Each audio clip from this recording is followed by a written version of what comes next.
देखो एग्जाम्पल 4 यहाँ पर ये बोल रहा है, एग्जाम्पल 4 यहाँ पर आपका ये कह रहा है PQ और RS समांतर है।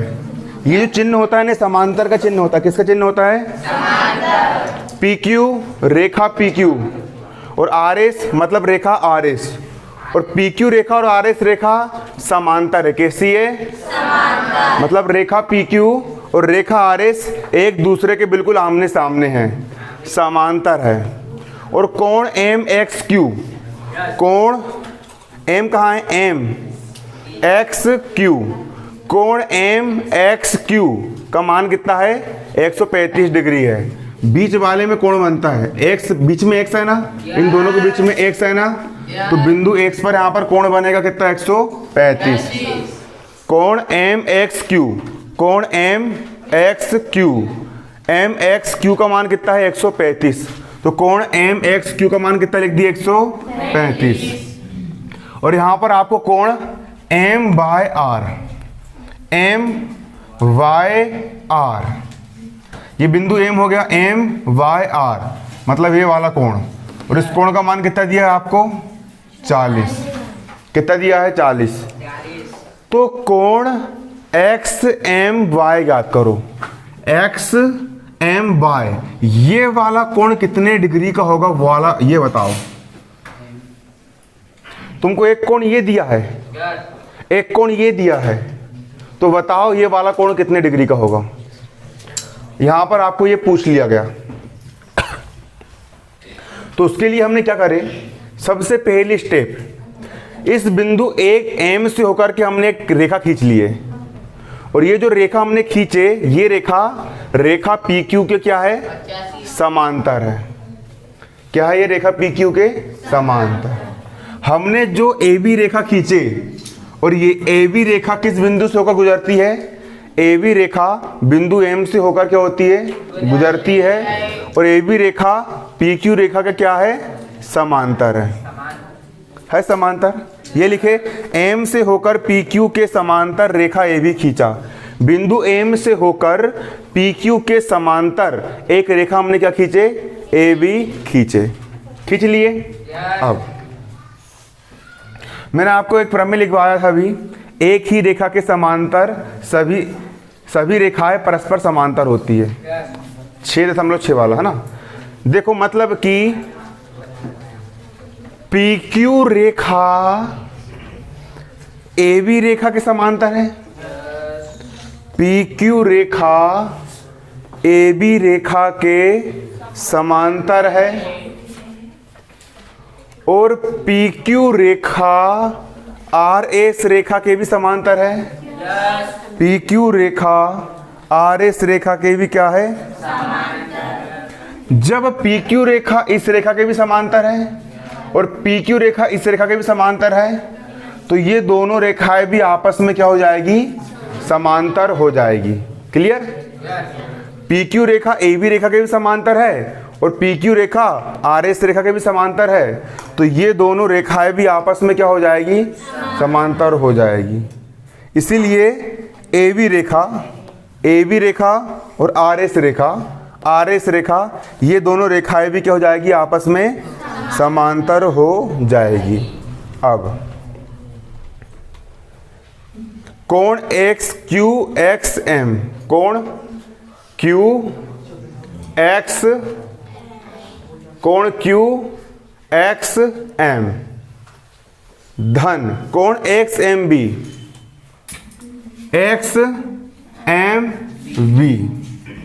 बराबर 180 डिग्री। ये क्यों हुआ? देखो, कल समझा था मैंने आपको, जब दो समांतर रेखाओं को एक तिर्यक रेखा प्रतिच्छेद करती है तो 8 कोण बनते हैं। यहाँ पर ये दो समांतर रेखाएं हैं और इन दो समांतर रेखाओं को एक ये वाली रेखा प्रतिच्छेद कर रही है, तो ये वाला कोण और ये वाला कोण तिर्यक रेखा के एक ही ओर के अंतः कोण है। ये वाला कोण और ये वाला कोण तिर्यक रेखा के एक ही ओर के कौन से कोण है? अंतः कोण है। और मैंने बताया था आपको कि एक ही रेखा पर जो पूरा कोण बनता है वो कितने डिग्री का बनता है? 180 डिग्री का बनता है। ये पूरा 180 है, देखो ये पूरा 180 है, मतलब ये वाला कोण धन ये वाला कोण 180 हो गया। और जितना बड़ा कोण ये वाला होता है इसका एकांतर कोण कौन सा होगा? इस वाले कोण का एकांतर कोण ये वाला होगा, क्योंकि यहाँ पर z बन रहा है और z पर बने कोण एकांतर कोण कहलाते हैं। तो ये वाला कोण और ये वाला कोण क्या होगा? एकांतर कोण होगा। और जितना बड़ा ये वाला कोण होगा, एकांतर कोण के मान बराबर होते हैं। जितना बड़ा ये वाला कोण होगा, अरे ये वाला कोण 40 डिग्री है तो ये वाला कोण भी कितना होगा? 40 डिग्री, है ना। और ये 135 वाले कोण का एकांतर कोण ये वाला कोण होता है। क्लियर? अगर ये वाला कोण 135 डिग्री है तो ये वाला कोण भी कितना होगा? 135 डिग्री, क्योंकि एकांतर कोण का मान बराबर होता है। अगर ये वाला कोण 135 डिग्री है तो ये वाला कोण भी कितना होगा? 135। और एक नियम और होता है, जब कभी भी दो समांतर रेखाओं को एक तिर्यक रेखा प्रतिच्छेद करती है तो एक ही ओर के अंतः कोण, मतलब ये वाला कोण और ये वाला कोण, और इन दोनों कोणों का योग 180 डिग्री होता है। कितना होता है? 180, क्योंकि इन दोनों कोणों का योग 180 डिग्री है ना। और जितना बड़ा ये है उतनी बड़ा ये वाला भी है, तो मतलब इसका मान कितना आएगा? चलो ये पूरा कोण कितने डिग्री का है? 180 में से ये 135 है तो ये कितना बचा? 45 बचा। Very good. 135 और 45 कितना हो जाएगा? 180 हो गया। अगर ये वाला कोण 45 डिग्री है तो ये वाला कोण भी कितना होगा? 45 डिग्री होगा ना। और इन दोनों को जोड़ दो, 135 और 45 180 हुआ ना। मतलब कि तिर्यक रेखा के एक ही ओर के कोणों का योग कितना होता है? 180 डिग्री होता है। मतलब ये वाला कोण QXM, कोण QXM, और ये वाला कोण XMB, ऐसा लिखेंगे। बीच वाले जिस बिंदु पर कोण बन रहा है उस बिंदु को बीच में लिखा जाता है कोण XMB।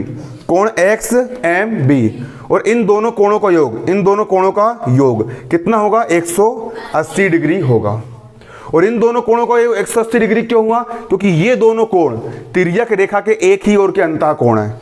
AB समांतर PQ है, AB समांतर PQ है, और तिर्यक रेखा XM, और एक तिर्यक रेखा का नाम क्या है? XM के एक ही ओर के अंतः कोण है। एक ही ओर के कौन से कोण है? अंतः कोण है। और तिर्यक रेखा के एक ही ओर के अंतः कोणों का योग कितना होता है? 180 डिग्री होता है। अब देखो इन दोनों का योग कितना है? 180 डिग्री है 180 डिग्री। तो कोण XMB का मान कितना है? कितना है? देखो आपको सवाल में ये दिया है कोण QXM का मान कितना दिया है? 135 डिग्री दिया है। तो हमने यहां पर लिख दिया है कोण QMX का मान कितना दिया? 135 डिग्री दिया है। लिख दिए इतना। ये वाला कोण ने दिया क्या? QXM का मान कितना दिया? 135 डिग्री दिया है। तो यहां पर लिख दिए कोण QMX, और इसका मान कितना है? 135 डिग्री दिया है ना। अब इस समीकरण में कोण QMX का मान 135 डिग्री अपन रख देंगे। देखो कोण QXM और कोण QXM,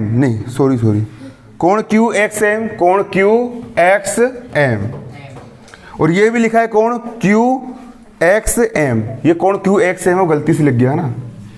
कोण QXM है ना, कोण QXM सवाल में दिया है ना। देखो इन दोनों कोणों का योग 180 डिग्री हो गया, और कोण QXM का मान कितना है? 135 डिग्री है। तो कोण QXM का मान कितना है? 135 डिग्री है। लिख दिए। कोण QXM बराबर कितना दिया है आपको? 135 डिग्री दिया है। तो यहाँ पर कोण QXM का मान कितना रख देंगे? 135। तो इस समीकरण में कोण क्यू एक्स एम का मान कितना रख दिया हमने 135, धन का हो गया धन। कोण एक्स एम बी का, कोण एक्स एम बी बराबर 180 का बराबर 180, बराबर के इस तरफ 135 धन का है, पक्षांतर कर देंगे उस तरफ जाके 135 ऋण का हो जाएगा। कोण एक्स एम बी का, कोण एक्स एम बी 180 में से 135 घटाएंगे, कितना बचा 45, बचा 45। अपन ने मौखिक निकाल लिए थे, कैसे निकाले थे कि ये पूरा 180 का था, है ना, 180 में से 135 था, तो ये कितना बचा था 45, मौखिक कर लिए थे ना, और ये 45, तो ये भी कितना आएगा 45। उसको लेकिन लिख के पेपर में आपको इस प्रकार से लिख के आना है। आगे 45 डिग्री, इसको हमने समीकरण 1 नाम दिए। क्या नाम दिए? समीकरण 1। इसके बाद देखो, कोण बी एम बाय, कोण B M Y, B M Y मतलब ये वाला कोण क्या हो गया, और कोण एम बाय आर, कोण एम बाय आर ये वाला कोण, जिससे पूछूंगा वही बताएगा ना। ये वाला कोण और ये वाला कोण कौन से कोण है? कौन से कोण है? वेरी गुड, बहुत शानदार, बैठ जाओ ना। ये वाला कोण और ये वाला कोण दोनों एकांतर कोण है ना। तो ये वाला कोण मतलब कोण बी एम बाय, कोण बी एम बाय, और ये वाला कोण मतलब कोण एम बाय आर, कोण एम बाय आर दोनों कैसे होंगे? बराबर। क्यों बराबर होंगे? क्योंकि भैया ये दोनों कोण एकांतर कोण है, इसलिए बराबर होंगे। इसलिए क्या होंगे? अगर ये 40 डिग्री का है तो ये भी कितने डिग्री का होगा? 40। होगा क्या नहीं होगा? होगा ना। तो ये देखो, ये दोनों बराबर है। क्यों? क्योंकि एकांतर कोण है। कौन से कोण है? एकांतर कोण। और एकांतर कोण कहाँ बनते? समांतर रेखाओं पर बनते हैं। ए बी रेखा और आर एस रेखा समांतर है। ए बी रेखा और आर एस रेखा क्या है? समांतर। मतलब कि कोण वी एम बाय बराबर कोण एम आर वाई, और यहाँ पर एक और लिख लेना 40 बराबर, है ना। क्योंकि इस 40 डिग्री मान किसका है? B M Y, B M Y का मान भी कितना होगा? 40। बी एम बाय का मान भी कितना होगा? 40। और एम बाय आर का मान भी कितना होगा? 40। एम बाय आर का मान भी कितना होगा? 40। दोनों का मान 40-40 होगा, क्योंकि इसका मान 40 है तो इसका इस कोण का मान भी कितना होगा? 40। क्लियर। अब हमको सवाल ने क्या ज्ञात करने को बोला? हमको सवाल ने बोला कोण एक्स एम वाई ज्ञात करो। एक्स एम वाई ज्ञात करो। अब देखते किसका दिमाग काम करता है। ये वाले कोण का मान कितना निकाले आपने? कितना? और ये कोण कितने डिग्री का है? 40। ये 40, तो ये भी कितना है? 40। तो कोण एक्स एम बाय इतना पूरा कितने डिग्री का हो जाएगा? 50। सिंपल है। अरे भाई, जब ये 45 है और ये 40 है तो ये पूरा कितना हो जाएगा? 45 धन 40 बराबर इतना पूरा, और कितना हो जाएगा? 85। वही लिखे ना अपन ने। समीकरण 1 और 2 को जोड़ दिए तो देखो, ये वाला कोण एक्स एम बी, कोण कौन सा? एक्स एम बी, कोण एक्स एम बी धन कोण बी ए बाय, सॉरी कोण बी एम बाय, कोण कौन सा? बी एम बाय, ये कितना है? 40 है। तो अपन ने जोड़ दिए, समीकरण 1 और 2 को जोड़ दिए। जोड़ते कैसे है? लेफ्ट वाले से लेफ्ट वाला जुड़ता है और राइट वाले से राइट वाला। तो यहाँ पर है कोण एक्स एम बी, तो यहाँ पर लिख दिए कोण एक्स एम बी, और जहाँ पर कोण बी एम बाय, तो जहाँ आ गया कोण बी एम बाय, और दोनों को जोड़ दिए। जुड़ के लेफ्ट वाले से लेफ्ट वाला और राइट वाले से राइट वाला जोड़ देंगे। 45 का 45 और 40 का 40, और दोनों को जोड़ दिए। जोड़ दिए। अब देखो, कोण एक्स एम बी, कोण एक्स एम बी मतलब ये वाला कोण, धन कोण बी एम बाय, धन कोण बी एम बाय मतलब ये वाला कोण। ये दोनों कोण को जोड़ देंगे तो कोण एक्स एम बाय बन जाएगा ना। इतना कोण धन इतना कोण बराबर इतना पूरा कोण हो जाएगा। तो ये वाला कोण एक्स एम बी और ये वाला कोण बी एम बाय, इन दोनों को जोड़ दिए तो ये बड़ा वाला कोण हो गया, और बड़ा वाला कोण हमारा है कोण एक्स एम वाई है। क्या है हमारा कोण? X M Y. इन दोनों को जोड़ने पर क्या आ गया? कोण एक्स एम वाई आ गया। और 45 और 40 कितने जाएंगे? 85। नोट कर ली इसको।